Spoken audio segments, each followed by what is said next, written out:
Hi friends, ಎಲ್ರಿಗೂ ನಮಸ್ಕಾರ. ನಾನಿವತ್ತು ಸಿಂಪಲ್ಲಾಗಿ ಹೀರೆಕಾಯಿ ಬೇಳೆ ಸಾಂಬಾರು ಯಾವ ರೀತಿ ಮಾಡೋದು ಅಂತ ತಿಳಿಸ್ಕೊಡ್ತಾ ಇದ್ದೀನಿ. ಹೀರೆಕಾಯಲ್ಲಿ ತುಂಬ ವೆರೈಟಿ ಮಾಡ್ಬೋದು. ಅದರಲ್ಲಿ ಇದು ಒಂದು ಮಧ್ಯಾಹ್ನ ಊಟಕ್ಕೆ ಅಥವಾ ರಾತ್ರಿ ಊಟಕ್ಕೆ ತುಂಬ ಬೇಗನೆ ಮಾಡ್ಕೊಳ್ಬೋದು. ತುಂಬಾ ರುಚಿಯಾಗಿರುತ್ತೆ. ಈ ವಿಡಿಯೋನ ಎಲ್ಲೂ ಸ್ಕಿಪ್ ಮಾಡದೆ ಕೊನೆವರೆಗೂ ನೋಡಿ. ನನ್ನ ಚಾನಲ್ನ ಯಾರಾದರೂ ಹೊಸದಾಗಿ ನೋಡ್ತಾ ಇದ್ದರೆ ಸಬ್ಸ್ಕ್ರೈಬ್ ಮಾಡ್ಕೊಳ್ಳಿ. ಹಾಗೆ ಪಕ್ಕದಲ್ಲಿರೋ ಬೆಲ್ ಐಕನ್ನ ಕ್ಲಿಕ್ ಮಾಡಿ. ಹಾಗಾದರೆ ಬನ್ನಿ, ತುಂಬಾ ರುಚಿಯಾಗಿರುವಂಥ ಹೀರೆಕಾಯಿ ಬೇಳೆ ಸಾಂಬಾರನ್ನ ಯಾವ ರೀತಿ ಮಾಡೋದು ಅಂತ ನೋಡೋಣ. ಸ್ಟವ್ ಮೇಲೆ ಕುಕ್ಕರ್ ಇಟ್ಕೊಂಡಿದ್ದೀನಿ. ಕುಕ್ಕರ್ಗೆ ಈ ಕಪ್ಪಲ್ಲಿ 1 ಕಪ್ ಆಗೋಷ್ಟು ತೊಗರಿ ಬೇಳೆನ ನೀರಲ್ಲಿ 2 ಸರಿ ಚೆನ್ನಾಗಿ ತೊಳೆದ್ಬಿಟ್ಟು ಸೇರಿಸ್ಕೊಂಡಿದ್ದೀನಿ. ಹಾಗೆ ನೀರು ಕುಡಿಯೋ ಗ್ಲಾಸಲ್ಲಿ 2 ಗ್ಲಾಸ್ ಆಗೋಷ್ಟು ನೀರನ್ನು ಸೇರಿಸ್ಕೊಂಡಿದ್ದೀನಿ. ಒಂದು ಸ್ವಲ್ಪ ಎಣ್ಣೆ, ಬೇಳೆ ತುಂಬ ಚೆನ್ನಾಗಿ ಬೇಯುತ್ತೆ ಅಂತೇಳ್ಬಿಟ್ಟು ಕುಕ್ಕರ್ ಕ್ಯಾಪನ್ನು ಕ್ಲೋಸ್ ಮಾಡಿಬಿಟ್ಟು 3 ವಿಸಲ್ ಕೂಗಿಸ್ಕೊಂಡಿದ್ದೀನಿ. ಈಗ 3 ವಿಸಲ್ ಆಗಿದೆ. ಕುಕ್ಕರ್ ಕ್ಯಾಪನ್ನು ಓಪನ್ ಮಾಡಿಬಿಟ್ಟು ತೋರಿಸ್ತಾ ಇದ್ದೀನಿ ನೋಡಿ, ಬೇಳೆ ತುಂಬ ಚೆನ್ನಾಗಿ ಬೆಂದಿದೆ. ಈಗ ಅದೇ ಕುಕ್ಕರ್ಗೆ ನಾನು 2 ಟೇಬಲ್ ಸ್ಪೂನ್ ಆಗೋಷ್ಟು ಎಣ್ಣೆನ ಸೇರಿಸ್ಕೊಂಡಿದ್ದೀನಿ. ಎಣ್ಣೆ ಬಿಸಿ ಆದಮೇಲೆ ಸ್ವಲ್ಪ ಸಾಸಿವೆ, 1 8-10 ಎಸಳು ಕರಿಬೇವು, 1/4 ಟೇಬಲ್ ಸ್ಪೂನ್ ಆಗೋಷ್ಟು ಜೀರಿಗೆನ ಸೇರಿಸ್ಕೊಂಡಿದ್ದೀನಿ.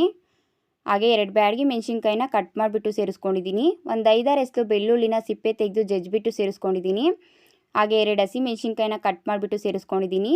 ಮೀಡಿಯಮ್ ಸೈಜ್ 2 ಈರುಳ್ಳಿನ ಉದ್ದುದ್ದಕ್ಕೆ ಸಣ್ಣದಾಗಿ ಕಟ್ ಮಾಡಿ ಸೇರಿಸ್ಕೊಂಡಿದ್ದೀನಿ. ಈಗ ಮೀಡಿಯಮ್ ಫ್ಲೇಮಲ್ಲಿ ಇಟ್ಕೊಂಡು ಎಲ್ಲ ಒಂದ್ಸರಿ ಚೆನ್ನಾಗಿ ಮಿಕ್ಸ್ ಮಾಡಿಕೊಂಡು ಫ್ರೈ ಮಾಡ್ಕೊಳ್ಳೋಣ. ಈರುಳ್ಳಿ, ಹಸಿಮೆಣಸಿನ್ಕಾಯಿ ಎಲ್ಲ ಸ್ವಲ್ಪ ಸಾಫ್ಟ್ ಆಗಬೇಕು, ಆ ರೀತಿ ಚೆನ್ನಾಗಿ ಮಿಕ್ಸ್ ಮಾಡಿಕೊಂಡು ಫ್ರೈ ಮಾಡ್ಕೊಂಡಿದ್ದೀನಿ ನೋಡಿ. ಈಗ ಈರುಳ್ಳಿ ಎಲ್ಲ ತುಂಬ ಚೆನ್ನಾಗಿ ಸಾಫ್ಟ್ ಆಗಿದೆ. ಈಗ ಮೀಡಿಯಮ್ ಸೈಜ್ 2 ಟೊಮೊಟೊ ಹಣ್ಣನ್ನು ಉದ್ದುದ್ದಕ್ಕೆ ಸಣ್ಣದಾಗಿ ಕಟ್ ಮಾಡಿ ಸೇರಿಸ್ಕೊಂಡಿದ್ದೀನಿ. ಹುಳಿ ಟೊಮೊಟೊ ಆದರೆ 1 ಸೇರಿಸ್ಕೊಂಡ್ರೆ ಸಾಕು. ನಾನು ಫಾರಮ್ ಟೊಮೊಟೊ ಸೇರಿಸ್ಕೊಂಡಿರೋದ್ರಿಂದ 2 ಸೇರಿಸ್ಕೊಂಡಿದ್ದೀನಿ ನೋಡಿ. ಈಗ ಟೊಮೊಟೊನೂ ಸಹ ತುಂಬ ಚೆನ್ನಾಗಿ ಸಾಫ್ಟ್ ಆಗಿದೆ.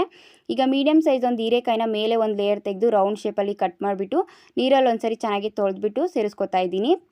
ನೀವೇನಾದರೂ ಹೀರೆಕಾಯಿ ಬಲ್ತಿದ್ರೆ ಒಳಗಡೆ ಇರೋ ಬಿಳಿ ಭಾಗನ ತೆಗೆದುಬಿಡಿ. ಹೀರೆಕಾಯಿ ಎಳೆದಾಗಿದ್ದರೆ ಹಾಗೆ ಸೇರಿಸ್ಕೊಳ್ಳಿ ನೋಡಿ. ಈಗ ಹೀರೆಕಾಯಿನೂ ಅಷ್ಟೇ ನಾನು ಮೀಡಿಯಮ್ ಫ್ಲೇಮಲ್ಲಿ ಇಟ್ಕೊಂಡು 1-2 ನಿಮಿಷ ಚೆನ್ನಾಗಿ ಫ್ರೈ ಮಾಡ್ಕೊಂಡಿದ್ದೀನಿ.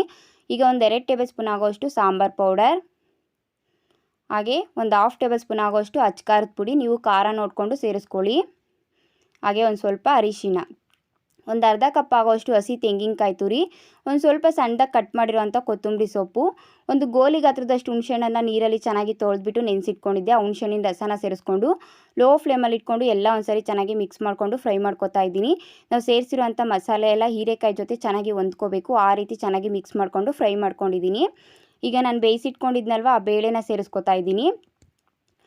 ಬೇಳೆನ ಸೇರಿಸ್ಕೊಂಡು ಎಲ್ಲ ಒಂದ್ಸರಿ ಚೆನ್ನಾಗಿ ಮಿಕ್ಸ್ ಮಾಡ್ಕೊಳ್ಳೋಣ. ಚೆನ್ನಾಗಿ ಮಿಕ್ಸ್ ಮಾಡಿಬಿಟ್ಟು ಮತ್ತೆ ನೀರು ಕುಡಿಯೋ ಗ್ಲಾಸಲ್ಲಿ 1-2 ಗ್ಲಾಸ್ ಆಗೋಷ್ಟು ನೀರನ್ನು ಸೇರಿಸ್ಕೊತಾ ಇದ್ದೀನಿ. ನೀವು ನೀರು ನೋಡಿಕೊಂಡು ಸೇರಿಸ್ಕೊಳ್ಳಿ. ಈಗ ರುಚಿಗೆ ತಕ್ಕಷ್ಟು ಉಪ್ಪನ್ನು ಸೇರಿಸ್ಕೊಂಡಿದ್ದೀನಿ. ಉಪ್ಪನ್ನು ಸೇರಿಸ್ಬಿಟ್ಟು ಎಲ್ಲ ಒಂದ್ಸರಿ ಚೆನ್ನಾಗಿ ಮಿಕ್ಸ್ ಮಾಡ್ಕೊತಾ ಇದ್ದೀನಿ. ಈ ಟೈಮಲ್ಲಿ ನೀವು ಬೇಕಿದ್ರೆ ಉಪ್ಪು ಖಾರ ಹೆಚ್ಚು ಕಡಿಮೆ ಇದ್ದರೂ ಸಹ ನೋಡ್ಕೋಬೋದು. ಎಲ್ಲ ಒಂದ್ಸರಿ ಚೆನ್ನಾಗಿ ಮಿಕ್ಸ್ ಮಾಡಿಬಿಟ್ಟು ಮೀಡಿಯಮ್ ಫ್ಲೇಮಲ್ಲಿ ಇಟ್ಕೊಂಡು 1 5 ನಿಮಿಷ ಚೆನ್ನಾಗಿ ಕುದಿಸ್ಕೊಂಡಿದ್ದೀನಿ ನೋಡಿ. ಈ ರೀತಿ ಚೆನ್ನಾಗಿ ಕುದ್ರೆ ಸಾಂಬಾರು ರೆಡಿ ಆಗುತ್ತೆ. ತುಂಬ ಬೇಗನೆ ಆಗಿದೆ ನೋಡಿ. ಹೀರೆಕಾಯಿ ಬೇಳೆ ಸಾಂಬಾರು ಸಿದ್ಧ ಆಗಿದೆ. ಈ ಸಾಂಬಾರನ್ನ ಬಿಸಿ ಮುದ್ದೆ ಜೊತೆ ಸರ್ವ್ ಮಾಡ್ಕೊತಾ ಇದ್ದೀನಿ. ಮುದ್ದೆ ಜೊತೆ ಅಷ್ಟೇ ಅಲ್ಲ, ಅನ್ನದ ಜೊತೆ ಅಥವಾ ಚಪಾತಿ ಜೊತೆ, ದೋಸೆ ಜೊತೆ, ಇಡ್ಲಿ ಜೊತೆನೂ ಸಹ ಸರ್ವ್ ಮಾಡ್ಕೊಂಡು ತಿನ್ಬೋದು. ತುಂಬಾ ರುಚಿಯಾಗಿರುತ್ತೆ. ತುಂಬ ಬೇಗನೆ ಮಾಡ್ಕೊಳ್ಬೋದು. ಖಂಡಿತವಾಗ್ಲೂ ಈ ವಿಡಿಯೋ ಇಷ್ಟ ಆಗಿದೆ ಅಂತ ತಿಳ್ಕೊತೀನಿ. ಇಷ್ಟ ಆದರೆ ನೀವು ಕೂಡ ಟ್ರೈ ಮಾಡಿ ನೋಡಿ. ನಿಮ್ಮ ಅನಿಸಿಕೆಗಳನ್ನು ಕಮೆಂಟ್ ಮೂಲಕ ತಿಳಿಸಿ. ನಿಮ್ಮ ಫ್ರೆಂಡ್ಸು, ನಿಮ್ಮ ಫ್ಯಾಮಿಲಿಗೆ ಶೇರ್ ಮಾಡೋದ್ರ ಮೂಲಕ ನನಗೆ ಸಪೋರ್ಟ್ ಮಾಡಿ. ಇನ್ನಷ್ಟು ಈಸಿ ಆ್ಯಂಡ್ ಟೇಸ್ಟಿ ರೆಸಿಪೀಸ್ಗಾಗಿ ನನ್ನ ಚಾನಲ್ನ ಸಬ್ಸ್ಕ್ರೈಬ್ ಮಾಡ್ಕೊಳ್ಳಿ. ನನ್ನ ಚಾನಲ್ನ ಸಬ್ಸ್ಕ್ರೈಬ್ ಮಾಡಿಕೊಂಡು ನನ್ನ ವಿಡಿಯೋ ನೋಡಿ ನನಗೆ ಸಪೋರ್ಟ್ ಮಾಡ್ತಾ ಇರೋ ಅಂಥ ಪ್ರತಿಯೊಬ್ಬರಿಗೂ ಥ್ಯಾಂಕ್ ಯು.